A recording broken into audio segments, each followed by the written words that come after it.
Maria's walking stick skidded on rain-slicked pavement, sending her sprawling, not onto cold concrete, but into a sea of neon sneakers and laughter.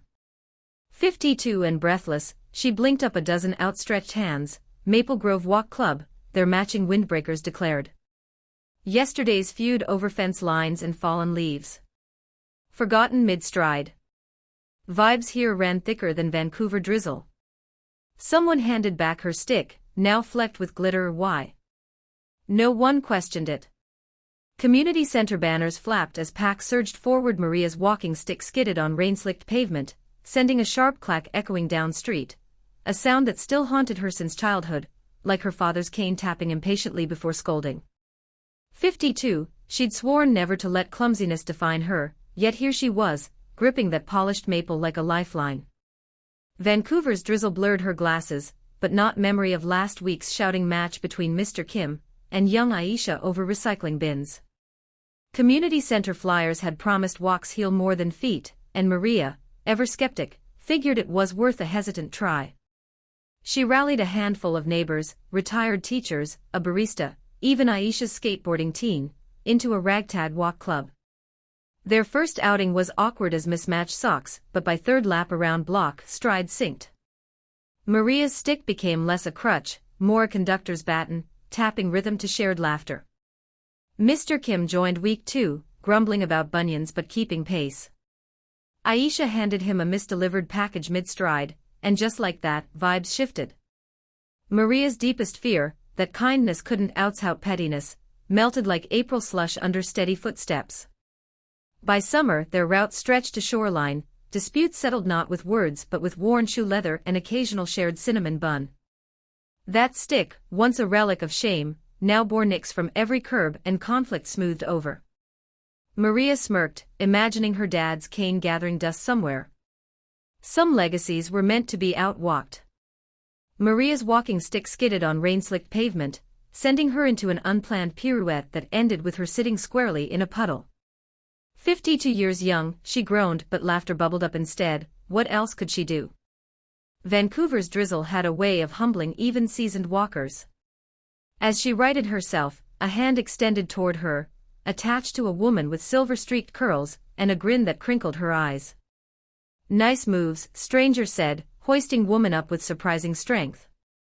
You're either auditioning for Swan Lake or new to this whole walking in rain thing. Turned out, woman, Lena, ran a neighborhood walk club out of local community center.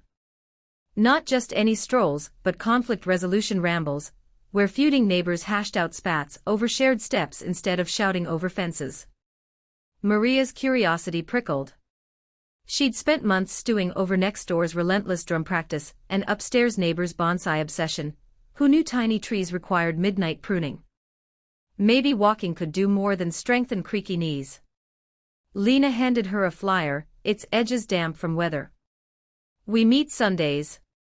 Bring your gripes and good vibes.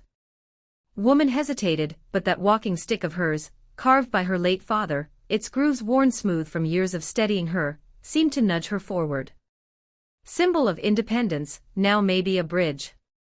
First walk, creator arrived early, gripping her stick like a lifeline. A motley crew assembled.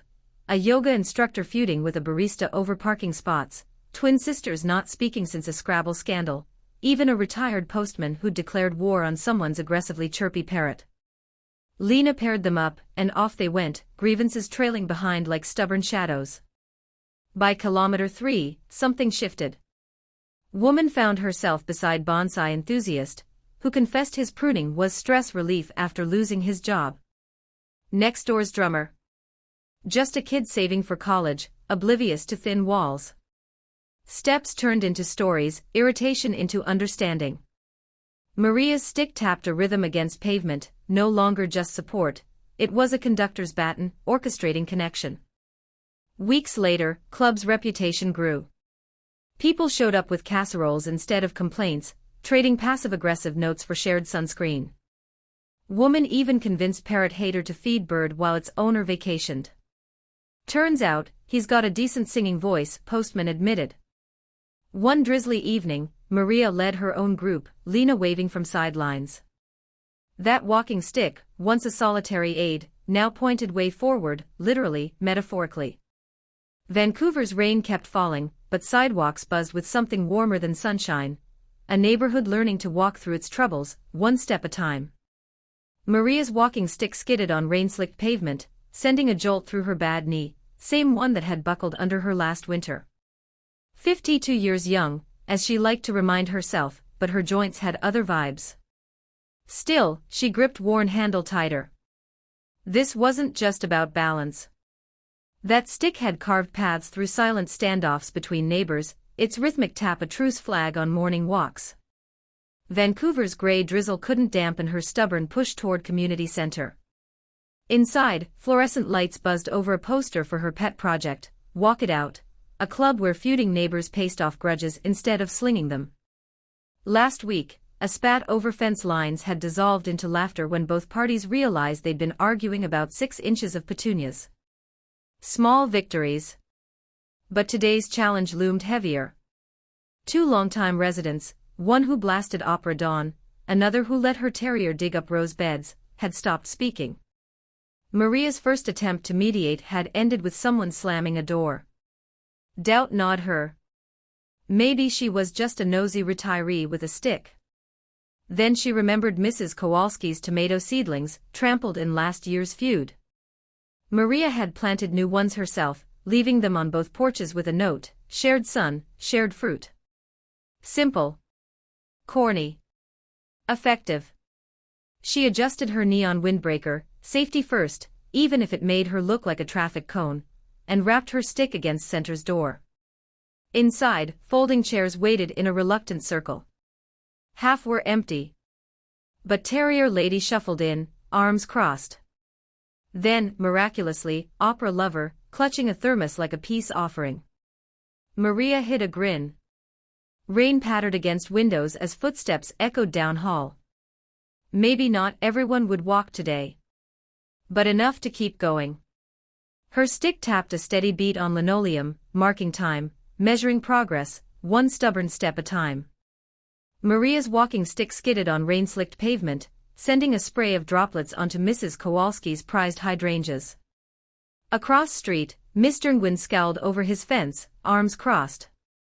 Tensions had simmered for months, lawnmower noise, misplaced packages, that one time someone's terrier dug up Mrs. Kowalski's tulip bulbs. Woman sighed. 52 years old, and here she was, caught between feuding neighbors like some suburban referee. But that stick, carved by her grandfather, worn smooth by years of morning strolls, gave her an idea. Why not turn their gripes into strides? Next morning, she slapped a handwritten sign on community center bulletin board, Walk It Off Club, Sundays, 9 a.m. Bring complaints, leave M on pavement. Skeptical glances followed.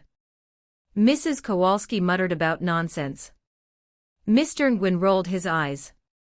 Yet come Sunday, 6 neighbors shuffled onto sidewalk, arms folded, vibes frostier than a Vancouver winter. She led with a grin, stick tapping a steady rhythm. Left foot, right foot, let it go, she chirped, tossing in a tiny goof, tripping over a crack, catching herself with a laugh.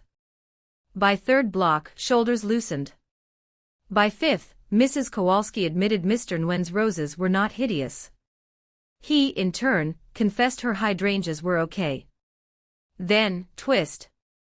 A local journalist, out for coffee, snapped a shot of their motley crew mid-laugh, Maria's stick raised like a victory flag. By afternoon, photo blew up online, grumpy neighbors turned trailblazers. Suddenly, their block was a feel-good hashtag. Community center begged woman to host weekly walks. Even skeptic from 3B, who'd scoffed from his porch, joined in, stunned by hype. Life's worth capturing, Maria thought, watching her street transform, one step, one laugh, one stubborn heart at a time. And that old walking stick.